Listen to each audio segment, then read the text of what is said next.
किसान भाइयों नमस्कार, मैं पुनीत सिसोदिया। किसान भाइयों, आज की इस वीडियो में हम बात करने वाले हैं अमोनियम सल्फेट फर्टिलाइजर के बारे में। हम जानेंगे कि अमोनियम सल्फेट जो फर्टिलाइजर है उसको किस तरीके से तैयार किया जाता है, उसके साथ साथ इसके अंदर क्या क्या होता है, यानी कौन कौन से पोषक तत्व होते हैं, उनकी परसेंटेज क्या होती है, हमें फसल की किस स्टेज में इसका उपयोग करना चाहिए, किस स्टेज में उपयोग से बचना चाहिए। उसके साथ साथ हम ये भी जानेंगे कि ये कौन कौन सी फसलों के लिए अच्छा रहता है, इसके क्या क्या बेनिफिट हमें देखने को मिलते हैं, और हम ये भी समझेंगे कि कौन सी सॉइल में हमें इसका उपयोग करना चाहिए, कैसी सॉइल में हमें इसके उपयोग से बचना चाहिए। उसके साथ साथ हमें कौन से अन्य जो फर्टिलाइजर हैं उनके साथ इसको मिक्स करके खेत में नहीं देना चाहिए, क्योंकि यदि उनके साथ आप मिक्स करके देते हैं तो वो दोनों जो खादें हैं ये आपस में रिएक्ट कर जाती हैं, जिसके रिजल्ट फिर हमें अपनी फसल पर देखने को नहीं मिलते हैं या कम देखने को मिलते हैं। उसके साथ साथ अमोनियम सल्फेट के बारे में कुछ यूनिक इन्फॉर्मेशन भी इस वीडियो में आपको मिलने वाली है, तो वीडियो काफी इंटरेस्टिंग होने वाला है। वीडियो को कंप्लीट देखिएगा, अच्छा लगे तो लाइक कीजिएगा, अच्छा ना लगे तो आप इसे डिसलाइक भी कर सकते हैं। तो चलिए जानते हैं। देखिए, सबसे पहले हम अमोनियम सल्फेट खाद कैसे तैयार किया जाता है। तो देखिए, सबसे पहले जो सल्फ्यूरिक एसिड होता है, सल्फ्यूरिक एसिड की गर्म अमोनिया के साथ अभिक्रिया कराकर जो हमारा अमोनियम सल्फेट खाद है वो बनाया जाता है। यदि हम इसके अंदर पोषक तत्वों की बात करें तो देखिए, अमोनियम सल्फेट के अंदर नाइट्रोजन होती है और सल्फर होता है। नाइट्रोजन की बात करें तो इसके अंदर जो नाइट्रोजन होती है वो 21% तक हमें मिल जाती है। कंपनियों की अलग अलग थोड़ी सी जो परसेंटेज है ऊपर नीचे हो सकते हैं, लेकिन जो नॉर्मली हमें मिल जाती है 21% तक मिल जाती है। और यदि हम सल्फर की बात करें तो 24% तक इसके अंदर मिल जाती है। यदि हम बात करें कि हमें इसको फसल की कौन कौन सी स्टेज में उपयोग करना चाहिए, तो देखिए, जैसा कि आप जानते हैं इसके अंदर नाइट्रोजन होती है, तो नाइट्रोजन की सबसे ज्यादा जरूरत हमारी फसल को जब भी हमारी फसल की वेजिटेटिव ग्रोथ हो रही होती है उस समय होती है, तो उस समय हमें देना चाहिए। और सल्फर भी हमारे प्लांट के लिए बहुत जरूरी होता है।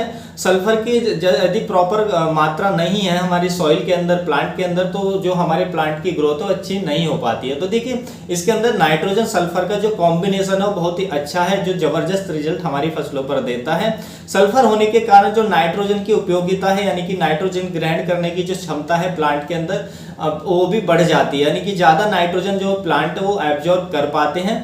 और उसके साथ साथ जो सल्फर है वो और नाइट्रोजन है, दोनों जो क्या करते हैं हमारे लीफ के अंदर, यानी कि प्लांट की जो पत्तियां होती हैं उनमें क्लोरोफिल की मात्रा को बढ़ाते हैं, पत्तियों को हरा भरा करते हैं, जिससे जो हमारे पौधे हैं भोजन अधिक बना पाते हैं। और जो भोजन अधिक बनाने के कारण जो हमारे पौधे हैं वो हेल्दी रहते हैं, स्वस्थ रहते हैं, और उनसे जो प्रोडक्शन हमें मिलता है वो बहुत ही अच्छा देखने को मिलता है।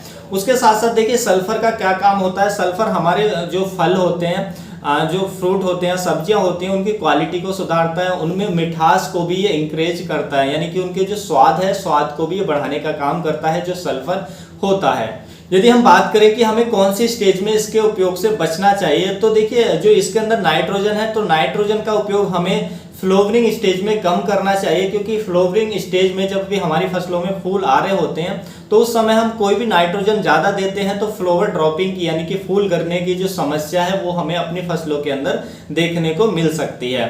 यदि हम बात करें कि कैसी सॉइल के में हमें जो अमोनियम सल्फेट खाद है, हमें कैसी सॉइल में इसका उपयोग करना चाहिए, तो देखिए, जो भी एल्कलाइन सॉइल होती है, यानी कि जिनका पीएच 7 से ऊपर होता है, तो ऐसी सॉइल में जो हमें अमोनियम सल्फेट खाद का उपयोग ज्यादा से ज्यादा करना चाहिए, क्योंकि ये सॉइल के पीएच को कम करता है, यानी कि सॉइल को एसिडिक बनाता है। तो यदि आपकी सॉइल एल्कलाइन है तो ऐसी सॉइल में हमें ज्यादा से ज्यादा इसका उपयोग अमोनियम सल्फेट खाद का उपयोग करना चाहिए। उसमें अच्छा रिजल्ट भी देता है और सॉइल के जो पीएच है उसको कम करने का काम भी करता है। और देखिए, यदि हम अमोनियम सल्फेट खाद के और भी फायदों की बात करें तो इसके अंदर जो सल्फर होता है वो एंटी फंगल का भी काम करता है, यानी कि हमारी फसलों के अंदर जो फंगस जनित रोग आते हैं, जो फंगस आती है, उसको भी कंट्रोल करने का काम करता है। देखिए, अमोनियम सल्फेट खाद का उपयोग हमें हमेशा ऐसी फसल के अंदर ज़्यादा करना चाहिए जिनमें हम ज़्यादा पानी देते हैं, ज़्यादा जल भराव रहता है, जैसे कि धान की फसल में अमोनियम सल्फेट का उपयोग काफ़ी अच्छा रहता है। यानी कि अमोनिया के रूप में जो नाइट्रोजन होती है, अमोनियम फॉर्म में किसी भी और भी अन्य कोई खाद है जिसमें अमोनिया के फॉर्म में नाइट्रोजन है, उसका उपयोग धान की फसल में काफ़ी अच्छा रहता है। हालांकि नाइट्रेट फॉर्म में जो आती हैं वो अच्छा नहीं माना जाता है। यह जिस एरिया में ज़्यादा बारिश होती है, खेतों के अंदर ज़्यादा पानी भर जाता है, तो बारिश के समय तो हमें ऐसे समय में अमोनियम के फॉर्म में जो खादें होती हैं उन्हीं का प्रयोग करना चाहिए, जैसे कि अमोनियम सल्फेट। क्योंकि जो अमोनियम सल्फेट युक्त जो खादें हैं जो नाइट्रोजन अमोनिया के फॉर्म में होती है जिनके अंदर, तो देखिए जब हम इनका उपयोग करते हैं ज़्यादा खेत में जिसमें पानी भरा रहता है जैसे कि धान की फसल में, तो वो क्या होता है, ये जो नाइट्रोजन का जो लीचिंग नहीं हो पाती, यानी कि जो पानी के साथ जो नाइट्रोजन है वो लीच नहीं कर पाती है। वहीं पर यदि हम नाइट्रेट फॉर्म का यूज करते हैं तो नाइट्रेट फॉर्म क्या करता है, ज़्यादा पानी जिस खेत में भरा रहता है तो पानी क्या करता है, जो ज़्यादा होने के कारण वो नीचे की परतों में लीच करता है।